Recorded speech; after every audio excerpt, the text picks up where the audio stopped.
Huling-huling hindi naka-ready, no? Oras po natin sa buong Pilipinas. Meron tayong 2 minuto, makaraan ng 10:00 ng morning. Humanda na sa mga malalaking balita. Trending viral. Pinag-uusapan sa buong Pilipinas at buong mundo. Ronda Pilipinas Headlines. Narito na ang mga headlines sa Ronda Pilipinas. Ronda Pilipinas. Mga aktibidad para sa ika-39 na anibersaryo ng EDSA People Power Revolution umarangkada na. Ronda Pilipinas. Health Secretary Herbosa ay giniit na hindi sagot ang bakuna laban sa dengue outbreak. Ronda Pilipinas. Ghost students sa senior high school voucher program ng DepEd iimbestigahan na ng Senado. Ronda Pilipinas. At balita sa ibayong dagat, New Zealand minister nagbitiw na sa pwesto matapos pagbuhatan ng kamay ang isang staff. Ronda Pilipinas. Naging violent yung mga tao. Samantala, sa pampalakasan naman, NU Lady Bulldogs, pinatibay ang walang bahid na record matapos talunin ng FEU. Ronda Pilipinas. At magpapatuloy ba ang magandang lagay ng panahon o uulanin ba tayo sa ating bansa ngayong araw? Alamin natin sa live weather report ni Daryl Justin. Ronda Pilipinas. Showbiz naman. Baron Geisler inaresto sa Cebu dahil sa sobrang kalasingan. Ronda Pilipinas. Lasing ka, no? Samantala, hindi maayos na label sa mga ibinibentang produkto. Alamin ang kaparusahan ng gumawa niyan sa NBI. Naku, bawal ito. Ronda Pilipinas. At ito, parang alam ko na rin ito dati. Narinig ko na rin ito eh. Vitamin C. Nakakataba daw. Alamin mamaya sa Let's Prove It. Ronda Pilipinas. At may nagtatanong, nakatulong na rin daw ba si Congresswoman Camille Villar sa patuloy na dumarami at nagmamahal na mga pangangailangan ng college students sa eskwelahan? Alamin mamaya sa isa na namang Siyasat Presents DWIZ Track Record Report.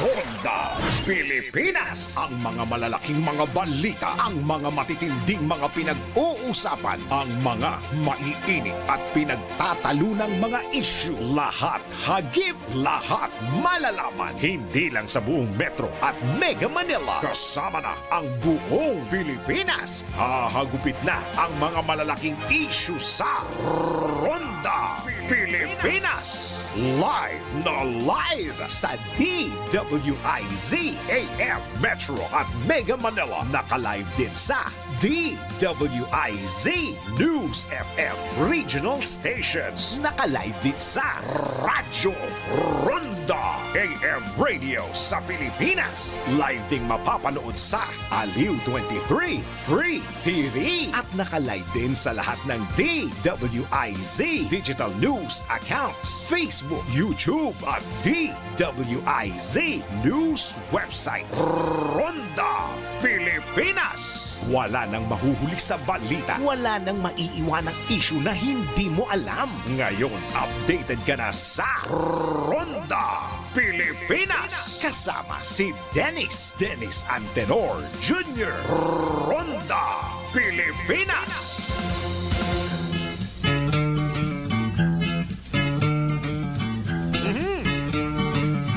Tagay tayo, pare. Kumusta na? Tagay. Ayos pa ba? Ang buhay natin.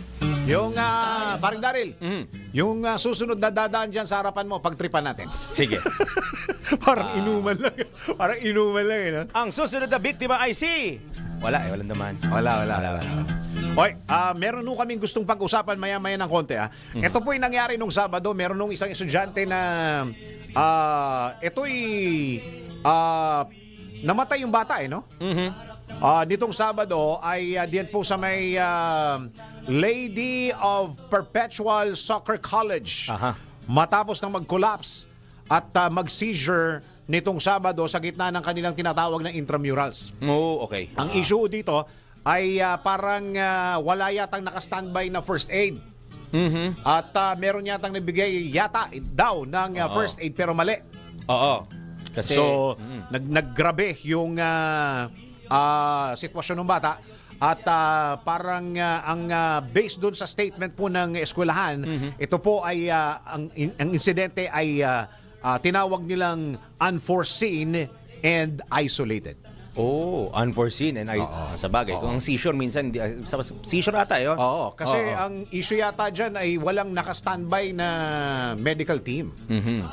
Ako ho, produkto rin ako ng public school at dumaan ako dyan sa mga intramurals na ganyan. Lahat naman tayo.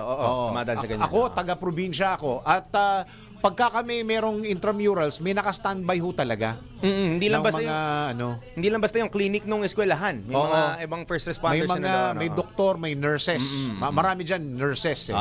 Tapos being supervised by a doctor. Yup. Pero ngayon dito ay kinundi na po yung nangyari dun po sa estudyante ng Student Council Alliance of the Philippines, yung kapabayaan ng nasabing paaralan. Ayun na nga. So tayo hihingi ng update kung ano na nangyari sa kasong ito dahil nung Sabado pa ho ito. Dahil ngayon ay Tuesday tayo ngayon, di ba? Martes na. Tuesday na. May nakaraan na Lunes. Tingnan natin kung ano na ang nagiging issue rito kaya viral. Yun daw pong eskwelahan ay parang may pagkukulang. Tapos yung statement nila na unforeseen and isolated. Pagka mga ganyan ng mga intramurals, mga bata, talagang may mga ganyang pangyayari. Hindi mo maiiwasan. Di ba? Yung energy nila, yung adrenaline rush nila, todo. Kasi yan yung mga panahon na ang aatupagin na ng estudyante, maglaro. Walang mga klase niyan eh. Papasok lang sila para maglaro, sino makakalaban nila, mga ganon. Wala sila. Sa ano po ito? Sa Marikina po ito nangyari. Siguro hingi tayo ng update sa pulis kung sinong may hawak ng kaso. O kaya baka pwede nating tawagan si Mayor mismo, si Mayor Marcy. No? Baka meron siyang meron siyang ma-share sa atin na update dahil sa Marikina ito nangyari. Oo nga. Tapos mababalaan or mawarningan yung mga magulang lalong-lalo na pagka ganyan ng mga intrams na ganyan, tanong nyo sa eskwelahan. Kung merong mga standby medical team. Tsaka, supervised ng DepEd. Baka mamaya DepEd may idea din dyan. Palagay ko, DepEd na rin to kasi intrams ito eh. Tsaka school eh. Talagang nangyayari talaga ito eh. May mga, basta siguro, kausap tayo ng isang officer o kaya yung may alam sa kaso from school, from LGU o kaya from pulisya. Makakuha tayo ng update. Nakakalungkot ho itong pangyayaring are. Okay, magandang araw po Pilipinas. Live na tayo sa DWIZ News. Live din po tayo sa DWIZ News FM regional stations. And of course, live din po tayo sa Radyo Ronda. At sa lahat ng mga ginagawang radyo, kanilang mga TV, Aliw Channel 23 at DWIZ News TV. Ako ang iyong magiging tagapagbalita. Ako si Dennis. Ang buhay natin Dennis Antenor Jr. Ronda Pilipinas. Sa detalye ng mga balita, umarangkada na ang ilang aktibidad para sa paggunita ng ika-39 na anibersaryo ng EDSA People Power Revolution. Pinangunahan ng National Historical Commission of the Philippines at Quezon City Local Government ang isang simpleng selebrasyon sa naturang lungsod. Nakiisa rin ang mga opisyal at kinatawan ng Human Rights Violations Victims Memorial Commission, gayon din ang mga organisasyon tulad ng Spirit of EDSA, Bantayong ng mga Bayani Foundation Inc., August 21 Movement, Chino Roses Foundation, Project Gunita PH at Ateneo Martial Law Museum and Library. Inaasahan namang magtitipon-tipon mamayang hapon ang ilang grupo sa EDSA Shrine at People Power Monument para gunitain ang People Power Revolution. Ronda Pilipinas. Ang alam ko dyan, pakikuha mo nga yung detalye nito, Sweetie Pie. Alam ko ito, 3:00 ito ng hapon eh. Mamaya, no? So kung kayo'y madadaan diyan at ang may lakad kayo malapit diyan, iwas na lang ho tayo. Dahil alam ko, baka mag-traffic yan, di ba? May pasok pa naman ngayon. Kasi tandaan na, special working day. Working day ngayon. Samantala, tuloy yung mga balita. Ronda Pilipinas. Iginiit ni Health Secretary Ted Herbosa na hindi sagot ang bakuna kontra dengue outbreak. Sa panayam ng DWIZ, pinaliwanag ng kalihim na pinoprotektahan lamang ng bakuna ang mga batang nagkaroon ng dengue. Sa oras naman niya na maaprubahan ng Food and Drug Administration ang bakuna, ibibigay ito ng Department of Health sa mga doktor para iturok sa mga batang nangangailangan nito.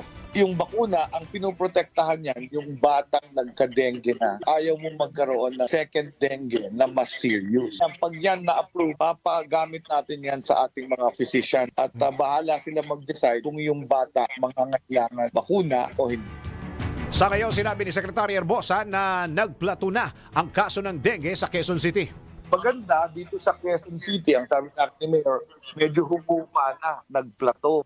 So I'm hoping this campaign mapababa new cases of dengue. Pero Secretary, ang aklan yata tumataas yung dengue cases. Patuloy namang pinapaalalahanan ng DOH ang publiko na agad na magpakonsulta sa eksperto sakaling makaranas ng sintomas ng nasabing sakit. Daming outbreak ng dengue ngayon sa Region 3, sa NCR at sa Calabarzon. Kaya yung ating mga bata, i-remind natin mag-long sleeve sila. Kung makabili kayo ng mosquito repellent, maganda rin yun para pagpasok nila, protected sila. Maglinis tayo ng bahay, alas 4 po, kontra sa mosquito. Linis ng paligid. Alam niyo, meron ako isang personality na nagsabi na imbis na magpadala kayo ng mga lamok sa mga barangay, magpadala kayo ng mga basura. Di ba? Kasi diyan ang mamahayan yung mga lamok na yan. Sa basura. Imbis na yung mga manghuli kayo ng lamok, magkuha kayo ng mga basura, ilagay nyo doon sa barangay at bibili ng barangay. Mas maganda yun. Mas mawawala yung lamok. Di ba? Kasi doon sila namumugad karamihan eh. Yan po ang tinig ni Health. Hindi, yung kanina interview, tinig ni ni Daryl. Pero yung kanina sa interview, yan ang tinig ni Health Secretary Ted Herbosa sa panayam ng DWIZ. Si Dennis Antenor Jr. Ronda Pilipinas. Samantala, tanggap po tayo ng report. Wala pa hong November 1 pero pag-usapan na natin ang mga multo. Ghost student sa Senior High School Voucher Program ng DepEd, iimbestigahan na ng Senado. Alamin natin ang report ni Patrol 19, Sally Ortega Bueno. Ate Sally, go! Magsasagawa ng sariling investigasyon ang Senate Committee on Basic Education sa nadiskubring ghost students sa Senior High School Voucher Program ng Department of Education.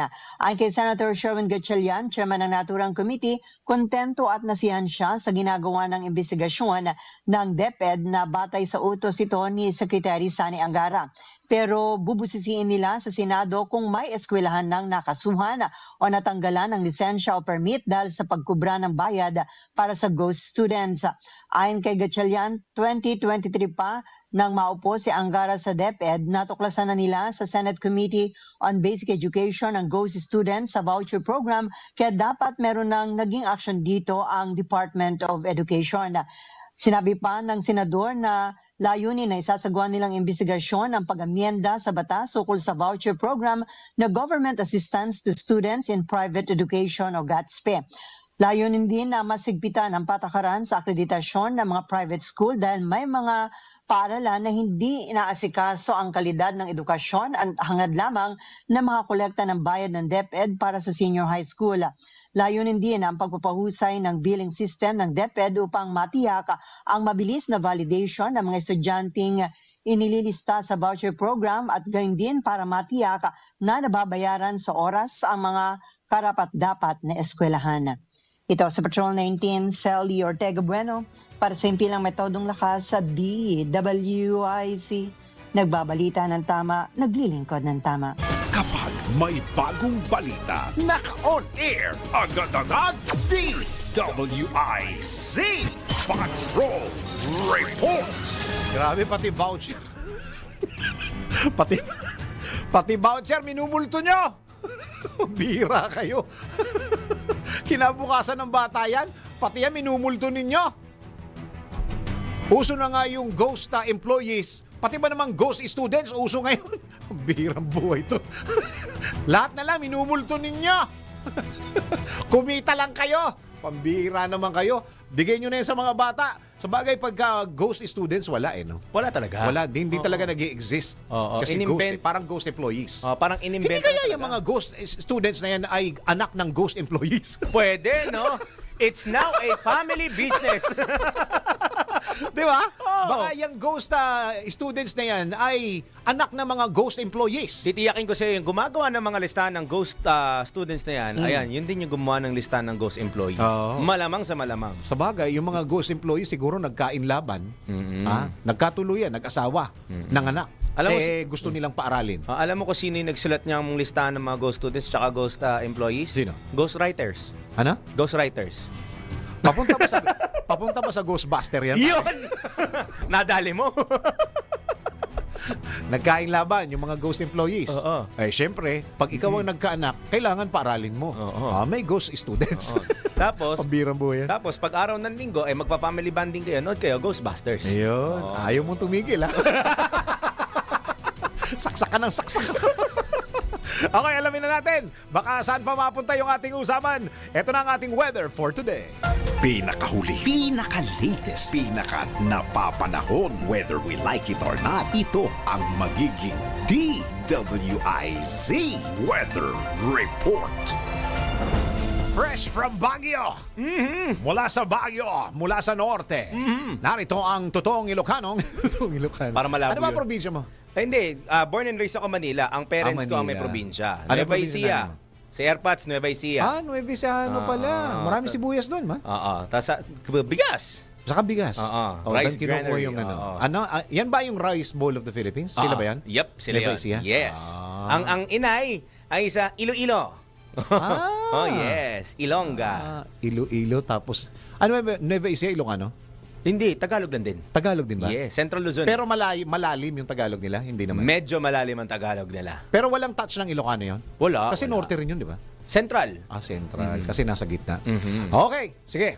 Bago natin pag-usapan yung mga magulang mo, baka marinig tayo at iba ang masabi natin. Magalit! Weather report na tayo. Go! Sandali, mami, nasa na raw yung macaroni? Hinahanap ni Jenilyn Rico Hermoso. Nag-birthday ka doon ng linggo eh. Sinong ano? Mother ko, nung Sunday, Ganun? they celebrated, I was far away. Nagtagaytay naman sila. Sa malamig na lugar din. Dala ko po ang, ito na ang, natin pag-usapan yan. Mukhang sa akin babagsak yung sisi niya. wala ako sinasabi. Sige. Magre-report na nga ako Weather na, weather. At ang report ko ay hindi ho ghostwriter nagsulat nito. Mararamdaman pa rin na malaking bahagi po ng bansa ang malamig na panahon. Dulot pa rin, gaya niya, naramdaman ko yung malamig na panahon doon. Correct. Oo, mamaya malalaman ninyo kung ano yung temperatura nung galing ako doon kahapon. May amihan pa rin po. That's our good news for today. Umiiral pa rin ang amihan o northeast monsoon. Sa 4 a.m. forecast ng Pag-asa, patuloy na mararamdaman ang amihan na nagdadala ng cold weather sa mga lugar ng Northern Luzon. Asahan natin na iiral yan, partikular na sa Cagayan Valley, Cordillera Administrative Region, Aurora, Quezon, kabilang na rin po ang Metro Manila at nalalabing bahagi ng Luzon. Habang hot and humid weather naman ang mararanasan ng mga taga Visayas at Mindanao dahil sa pag-iral pa rin po ng easterlies o yung mainit na hangin na nagmumula sa karagatang Pasipiko. Bagamat may mga pagwalang mararanasan, mga light to moderate rain showers at times moderate to heavy naman sa mga lugar na may easterlies, asahan natin na tayo ay typhoon free. Wala pa rin po tayong inaasahang bagyo sa loob at labas ng Philippine Area of Responsibility na hindi lang 2 days, hindi lang 3 days, kung hindi sa susunod na 5 araw. So that's good news para sa karamihan sa atin. May-enjoy natin ang huling bugso ng amihan. Ito na yung huling week ng February. So asahan natin within this week up until next week, yan na yung last surge ng amihan. Sulitin na po natin na malamig na Sana panahon. mag-extend hanggang Marso. No? Most likely first week of March. Tapos right after, ayan na easterlies na ang prevailing Oh my weather system. gosh. Tsaka, hindi pala. Bukod sa easterlies is the high pressure area. Yung kabaligtaran ng LPA. Kasi yung low pressure area is mainit bagyo. na talaga, High pressure area talagang mainit at maalinsangang panahon. So maiiba na. Itong next segment kasi is amihan temp check. Pagka pumasok ang summer season, heat check na naman tayo. So tapos na yung La Nina. Hindi pa. Ongoing pa rin. Ongoing Nasa pa rin. may La Nina conditions So pa rin maski tayo. may easterlies tayo, La Nina pa rin. Maaaring mas Pwede mapaga pa rin. pa ang rainy season natin dahil nasa La Nina season tayo. Tapos ang pasukan natin ay balik na sa June. Yes, alam ko dito. Ito yung huling huli Yes. sa mga ginawa ni VP Sara, no, siya Education Secretary. Ibalik sa June ang Kaya kalendaryo. yung iba, yung school ay aabot ng Abril. Abril, tapos may parang 1 month lang halos. Hindi sila yung usual na, ano ba sila sabi nila, 100 days of summer? Walang ganun. So parang- ngayon, baka by June, pasukan na. Oh, tapos ganun na ulit, rainy season na ulit. Sunod-sunod ulit ng suspension Yeah. kasi may bagyo. Hindi, ang importante na nakapag-practice na tayo sa online. Sa Kahit bagay, papaano. madaling ilipat from face-to-face to online classes. Yes. At sana hindi ma-disrupt ang pag-aaral nila doon. Siya, Ami, ang temp check tayo. Ito na! Baguio City! Ang naramdaman namin ay 14.4 degrees Celsius. Pero nung dumating kami doon, that was 16 degrees at 6 ng gabi. Then, nung pagising namin kahapon, ayan, 14.4 degrees. Okay. Itbay at Batanes, 18.2 degrees naman. At ang NCR, o National Capital Region, wow, 22.4 degrees. Yan po ay sa paboritong garden ni Dennis Antenor Jr. na Science Garden. Kala ko Quezon City. meteor na naman. Hindi Wala na, no? Wala na. Namala na rin si Sanchay. Oo. Hindi na rin pinag-usapan kasi tapos na yung Exact. yung naging balita. Sumikat po ang araw, 6:15 ng umaga. Lulubog ito mamaya 6:02 ng gabi. At yan na muna ang aking latest weather report. Whether you like it or not. Fresh from Baguio na, abangan nila yung special report mamaya. Gaganda ng mga float doon. Talaga? Tsaka may mga personality. Si Comelec Chairman, si Attorney George Garcia nandun. Oo, kasama siya. Oo. Yung editor natin, si Jesse, nung una nga hindi kasi pinapansin. Sumigaw si Jesse, George! Lumingon. First name basis. Sumigaw si Jesse, sabi niya, George! Sabi ni Attorney George. Sa pagtingin niya, DWIC. IC, good. Good tayo ka chairman, sabi niya. Pero masama yung tingin kay Jesse, hindi naman. Kaya Jesse, napag ano? Ganyan yung tsura yung nakita niya sa aliw, sabi niya. Tapos biglang nakita niya DWIC. Ayan. IC, good. Yeah. Jesse, lusot ka. Yan muna ang aking latest weather report. Ako po si Daryl Justin, nagbabalita ng tama, naglilingkod ng tama. Pinakahuli, pinaka-latest, pinaka-napapanahon, whether we like it or not. DWIZ Weather Report. Ronda Pilipinas. Hoy, ano man ang panahon baka kayo gusto nyo magkape-kape dahil may amihan pa rin hanggang sa ngayon Kung ikaw ay isang coffee lover, merong MX3 Coffee Mix just for you. Meron niyang vitamin C, calcium with antioxidant benefits at cholesterol free pa yan. Ito pa, ang MX3 Coffee Mix ay low acid coffee na hindi nakakapagpataas ng blood sugar levels at hindi nakakapagpataas ng blood pressure. Kaya ano pa inaantay mo, Bumili na at sumugod na sa mga leading drugstores nationwide. O kaya bumisita na sa kanilang website na mx3ph.com o tumawag sa telepono bilang, ito yung number, 0918-888-8693. Tatandaan ninyo, sa MX3, dito ako, Bilib! Ronda Pilipinas. May nagtatanong, nakatulong na rin daw ba si Congresswoman Camille Villar? Ito, online to, nagtatanong sa patuloy na dumarami at nagmamahal. Hindi, nagmamahal yung presyo ng mga pangangailangan ng college students sa eskwelahan. Alamin po natin yan sa isa na namang Siyasat Presents DWIZ Track Record Report. Magandang araw, DWIZ. Bilang isang college student, alam na alam ko kung paanong lumalaki ang gastos hindi lang dahil sa mga basic necessities, kundi pati na rin sa mga project. Gusto ko sana ipa-research sa inyo kung mayroon na bang nagawa si Camille Villar tungkol dito. Talaga bang may nagawa na siya sa bayan? Alamin, iboto ang tama, itama ang boto. Siyasat presents DWIZ Track Record. Sa patuloy na pagsisiyasat ng aming team, napag-alamanan nitong nakaraang taon ay nagpamahagi si Las Piñas Representative Camille Villar, katulong ang Department of Social Welfare and Development o DSWD ng education assistance sa mga college students. Nagtipon-tipon ng tinatayang 2,000 benepisyaryong estudyante na nagmula sa mga mahihirap na pamilya sa Las Piñas upang tanggapin ang mga biyayang tulong na tutugon sa kanilang mga pangangailangan, lalo pa at mas tumataas, dumarami at nagmamahal ang mga educational needs ng mga nasa kolehiyo. Nagbigay din ng inspirasyon si Camille Villar sa mga estudyante at sinabi na ang kanilang pag-aaral ay isang tulay upang maabot nila ang kanilang mga inaasam na pangarap at mapaganda ang kalidad ng kanilang mga buhay. Kaugnay ito ng paniniwala ng mga Pilipino na ang edukasyon ay susi sa tagumpay at ang tanging kayamanan na hindi mananakaw ng sinuman. At iyan ang track record ni Camille Villar. Para sa Siyasat Presents DWIZ Track Record, ako si Gia Rafael, nagbabalita ng tama, naglilingkod ng tama. Ngayong alam mo na gawa na ng listahan ng iboboto mo. Iboto ang tama, itama ang boto. Siyasat presents DWIZ Track Record. I-message mo na kami sa aming Facebook, TikTok, or YouTube kung kaninong track record ang gusto mong ipacheck.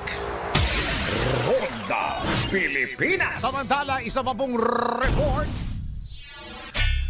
PCSO at PhilRacom lumagda sa kasunduan para sa horse racing.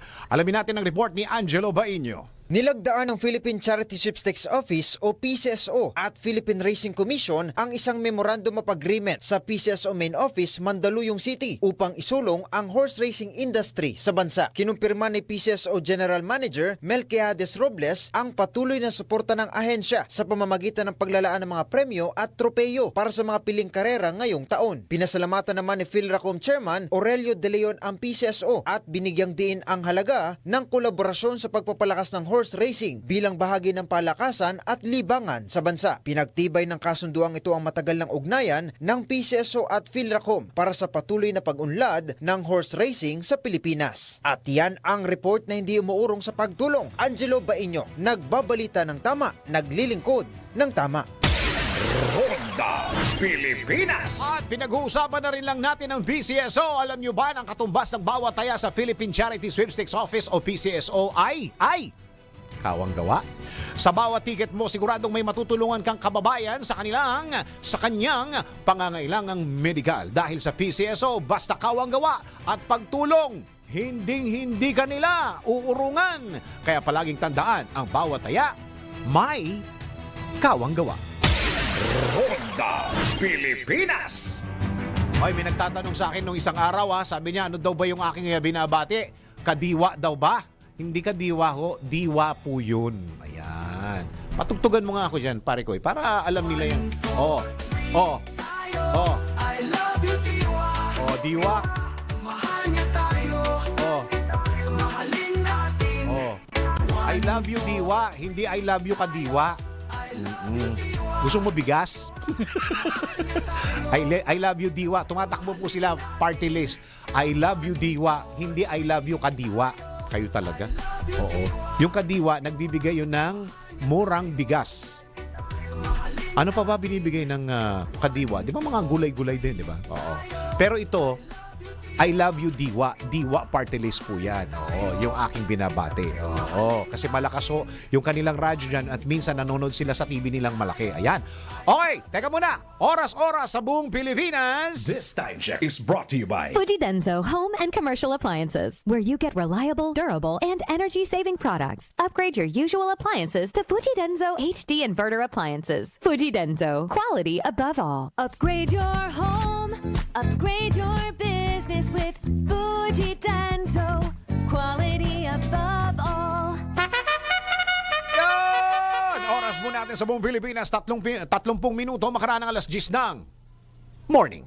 That time check was brought to you by Fujidenzo Home and Commercial Appliances, where you get reliable, durable, and energy-saving products. Upgrade your usual appliances to Fujidenzo HD Inverter Appliances. Fujidenzo, quality above all. Upgrade your home, upgrade your business with Fujidenzo, quality above all.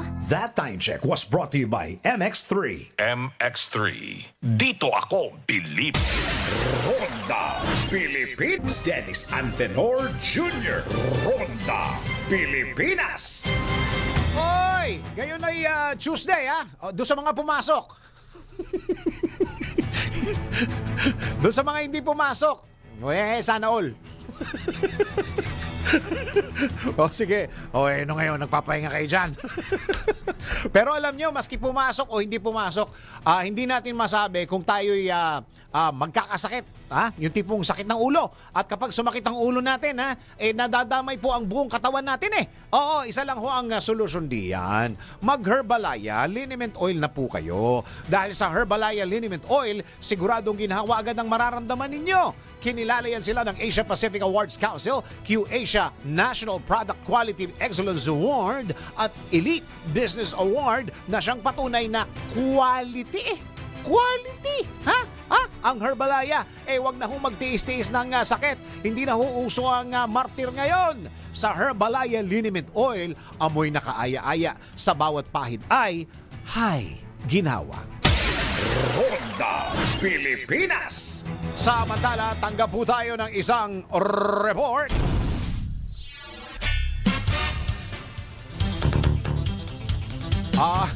Diwa. Yun. Diwa again, ano? Diwa ng EDSA People Power, dapat lang daw na patuloy nating gunitain. Alamin natin ang report ni Patrol 19, Sally Ortega Bueno. Ate Sally, go! Dapat na patuloy nating ipagdiwang at gunitain ang diwa ng EDSA People Power Revolution. Itinayag ni Senate Minority Leader Coco Pimentel ngayong ginugunita ay ika-39 na anibersaryo ng EDSA People Power kung saan napatalsik sa pamagitan ng People Power si dating Pangulong Ferdinand Marcos Sr. dahil sa isyu ng korupsyon at pag-abuso. Ayon kay Pimentel, bahagi ng ating kasaysayan ng EDSA kaya di ito dapat kalimutan. Isanaan niya ito sa ating may pagmamalaki dahil nanindigan, lumaban at nagpakita ng kandaan na mamatay ang mga Pilipino alang-alang sa demokratikong prinsipyo para sa mahusay na pamamahala o good governance at people empowerment. Kung dati ay deklaradong special non-working holiday ang February 25 para sa selebrasyon ng EDSA People Power, ngayon ay hindi na bagamat may mga eskwelahan na nagdeklara ng walang pasok para sa selebrasyon nito. Ito sa Patrol 19, Sally Ortega Bueno para sa impirang metodong lakas sa DWIC. Nagbabalita ng tama, naglilingkod ng tama. Ronda Pilipinas. Uy, baka hindi nyo pa alam ha, hindi ho tuloy yung no cash lane sa lahat ng mga toll gates ha. Hindi ho yan matutuloy. Ayon po yan sa bagong upong secretary ng DOTR, si Secretary Vince Hizon, di ba? Ano na nga? Dizon ba o Hizon? Ba yun? Ha? Hizon. Dizon. Dizon. Itong ang pangalan ni Secretary parang ano to, no? Parang kapangalan ng basketball player. No? Si Vince naman yun. Oh, yun. Ayan. Sabi ho niya ay anti-poor. Oo, si Secretary Vince Dizon. Hindi daw ko matutuloy yan. Palakpakan ng mga pumipila sa cash lane. Huwag na kayong magmadali. Ano kayo masasabi ni, ni Mr. TRB? Ha? Okay, tanggap po tayo ng isa pang report. Baka hindi nyo pa po alam na balita pa ho yan kahapon pa. Bureau of Immigration tumutulong na rin sa investigasyon sa umano'y pagdukot sa isang bata sa British School dyan po sa May Tagig. Alamin natin ang report ni Patrol 5, Aya Yupanco. Kuya Aya, go! Kumikilos na rin ang Bureau of Immigration o BI sa report ng pagdukot sa isang bata at driver nito sa isang British school sa Bonifacio Global City, Taguig, kamakailan. Ayon kay Immigration Spokesman Dana Sandoval, inaalam na nila kung may kinalaman sa Pogo Operation ang pagdukot sa isang bata. Bukod sa NBI at Philippine National Police, nais ding malaman ng Immigration Bureau kung may dayuhan bang sangkot sa naturang insidente. Sa ngayon, ayaw pang sabihin ng Bureau of Immigration kung saang aspeto sila magsasagawa ng investigasyon, pero naglaan na sila ng mga tauhan para dito. Tuloy din ang kanilang koordinasyon sa PNP, NBI at mismong pamilya ng bata at driver nito. Ito is Patrol number 5. Aya Yupanco para sa implementado ng lakas. DWIC. Nababalita ng tama, naglilingkod ng tama. Kapag may bagong balita, naka-on air, agad-agad, DWIC Patrol Reports. Tuloy-tuloy mga balita at impormasyon sa Ronda Pilipinas. Samantala, humiri sa korte ang kampo ni Kingdom of Jesus Christ founder Pastor Apollo Kibuloy upang payagan itong mag-record muli ng kanyang mensahe para sa campaign rally. Kaugnay ito ng pagtakbo ng religious leader sa pagkasenador habang nakakulong sa kasong qualified human trafficking. Ayon kay Attorney Israelito Torion, abogado ni Pastor Kibuloy, posibleng maglabas ng desisyon hinggil dito ang Pasig Regional Trial Court Branch 159 bago mag-Sabado. Matatanda ang paliwanag ng korte ang kampo ng tele-evangelist hinggil sa inilabas na video message nito ng walang pahintulot. Ronda Pilipinas. Samantala, lumagda sa 3 kasunduan ng mga opisyal ng pamahalaang Pilipinas at Palau kasunod ng kauna-unahang official visit sa bansa ni Palau President Surangel Whips Jr. kasama sa mga pinirmahan ng isang Memorandum of Understanding para sa policy consultation na layuning magtatag ng mekanismo para sa foreign ministry ng dalawang bansa na magpalitan ng pananaw sa bilateral at regional cooperation at iba pang international issues. Isang MOU din ang pinirmahan kaugnay ng kooperasyon para sa fisheries o pangingisda upang maisulong ang sustainable development sa pamamagitan ng conservation, fishing ventures, joint research activities at paglaban sa iligal at kontroladong pangingisda. Nilagdaan din ng diplomatic note para sa isang study visit ng mga opisyal ng Palau at kanilang stakeholders sa mga pasilidad ng Pilipinas sa agrikultura at pangingisda para matuto ng best practices mula sa mga institusyon at pasilidad na may kasanayan sa nasabing sektor. Samantala, sa talumpati naman ni Pangulong Ferdinand Marcos Jr., sinabi nito na nagkasundo na rin sila ng kanyang counterpart na ipagpatuloy mga konsultasyon at ugnayan ng dalawang bansa habang papalapit na ang ika-30 anibersaryo ng diplomatic relations ng Pilipinas at Palau. Kailan? Sa 2027. Si Dennis Antenor Jr. Ronda Pilipinas. Samantala, tanggap po tayo ng isang report. Kasong acts of lasciviousness inilabas na ng Korte Suprema sa lalaking detenado dyan po sa BJMP ng Valenzuela. Alamin natin ang report ni Danny Cruz. Kuyang Danny, go! Ay na, ayon kay Police Colonel Nixon Cayaban, ang reklamong isinampa ng pamilya ng biktima laban kay Renato Mait, 34 na taong gulang, tubong Dumaguete City, na kasalukuyang nakatira sa Sitio Libis, Barangay Canumay East, sa lungsod ng Valenzuela. Anya sa inilabas na mandamiento de aresto ng korte sa sala ni Honorable Judge Mateo Altarejos ng Regional Trial Court Branch 172 na iserve na ang warrant of arrest ng kanyang mga tauhan sa Bureau of Jail Management and Penology, kung saan detenido ang akusadong si Mait. Ito'y sa kasong act of lasciviousness ng Article 336 ng Section 5B ng Republic Act 7610 as amended by Republic Act 11648, kasong pang-aabuso sa isang bata o minor de edad. Sa inilabas na dokumento ng korte, nakasaad dito 180,000 pisong piyansa para sa pansamantalang kalayaan ng akusadong si Mait. Sinabi ni Colonel Nixon Cayaban na kamit na ang inaasang hustisya ng pamilya ng biktima. Metro Patrol Danny Cruz, nag-uulat sa impilang may todong lakas. DWIC, nagbabalita ng tama, naglilingkod ng tama. Ronda Pilipinas. Samantala, tanggap po tayo ng isa pang report. South Korean National Estado sa karnaping case dyan po sa May Angeles. Alamin po natin ang report ni Johnny Gole. Kuyang Johnny, go!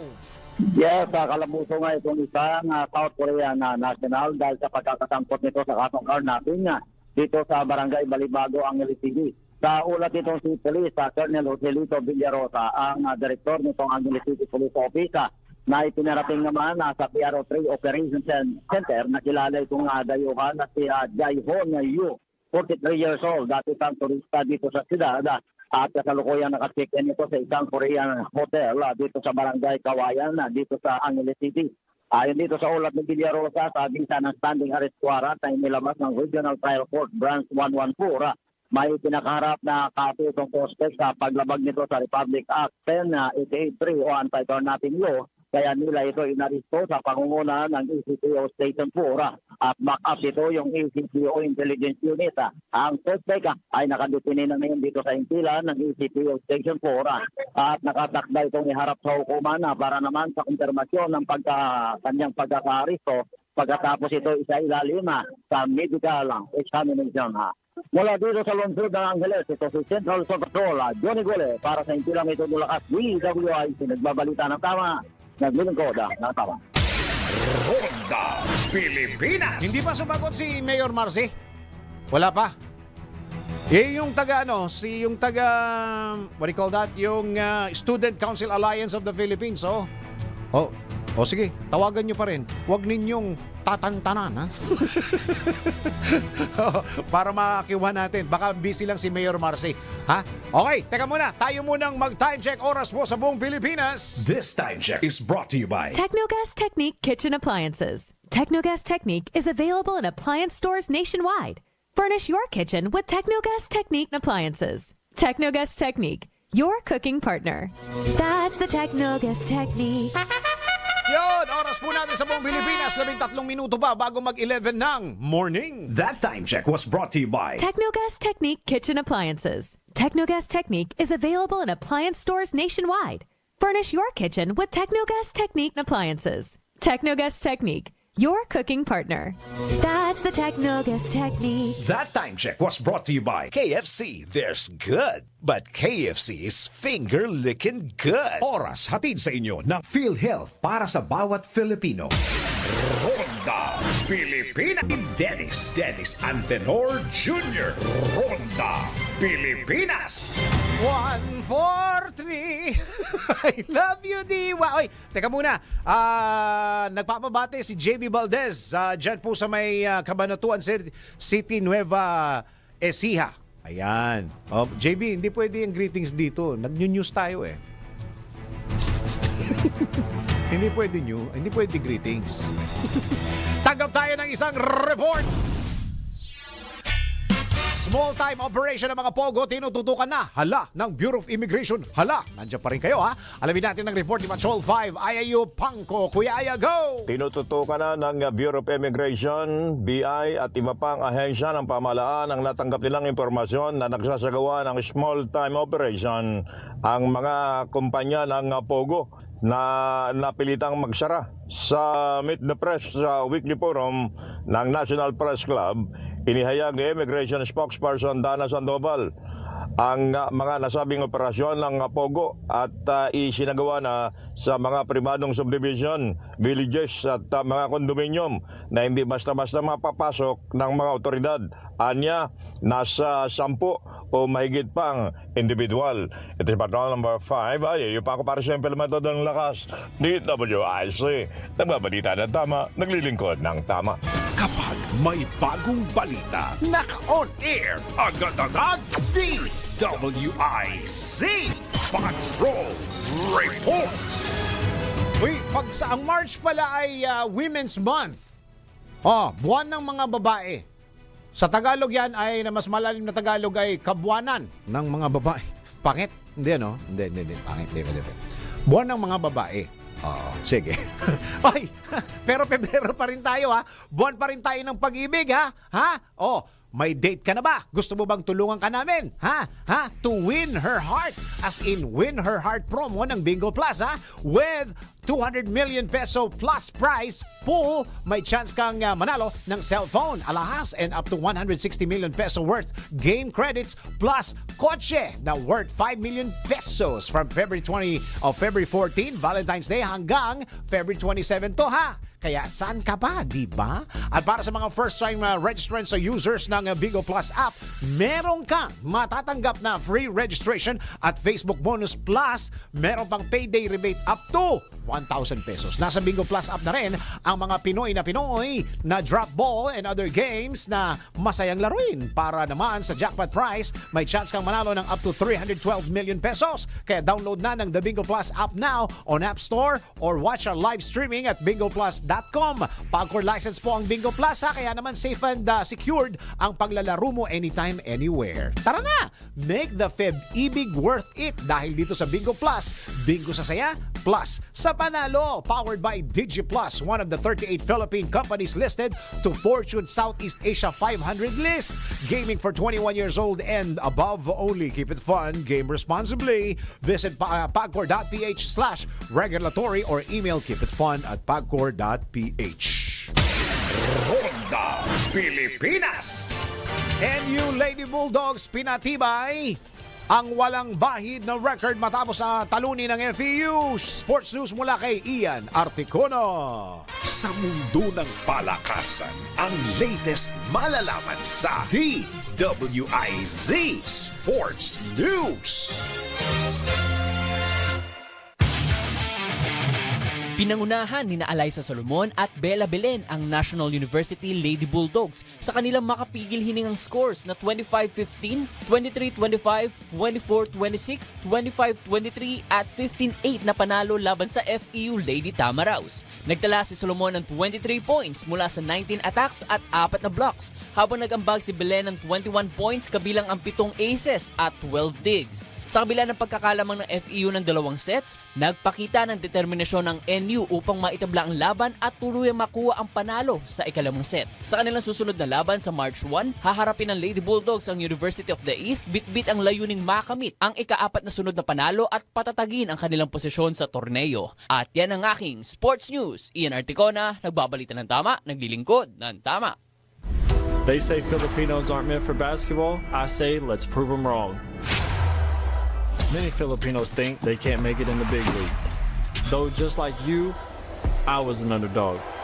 But with heart and dedication, you can beat them all.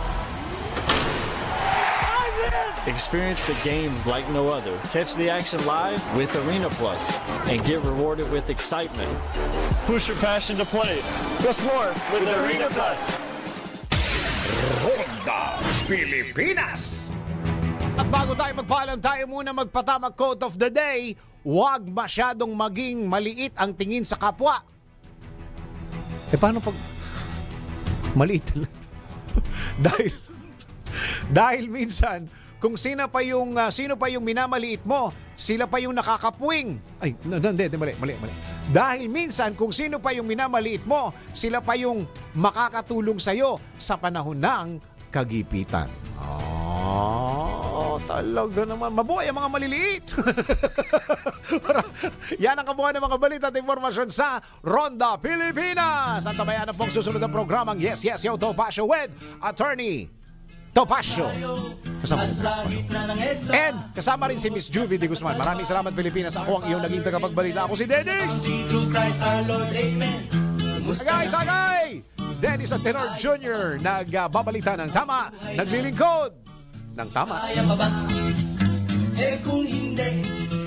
Ang mga malalaking mga balita, ang mga matitinding mga pinag-uusapan, ang mga maiinit at pinagtatalunang mga issue. Lahat hagip, lahat malalaman. Hindi lang sa buong Metro at Mega Manila. Kasama na ang buong Pilipinas. Hahagupit na ang mga malalaking issue sa Ronda Pilipinas. Live na live sa DWIZ AM Metro at Mega Manila. Naka-live din sa DWIZ News FM Regional Stations. Naka-live din sa Radyo Ronda AM Radio sa Pilipinas. Live ding mapapanood sa Aliw 23 Free TV. At naka-live din sa lahat ng DWIZ Digital News accounts, Facebook, YouTube at DWIZ News website. Ronda Pilipinas. Wala nang mahuhuli sa balita. Wala nang maiiwanang issue na hindi mo alam. Ngayon, updated ka na sa Ronda Pilipinas. Kasama si Dennis Antenor Jr. Ronda Pilipinas. Monday to Friday, 10 a.m.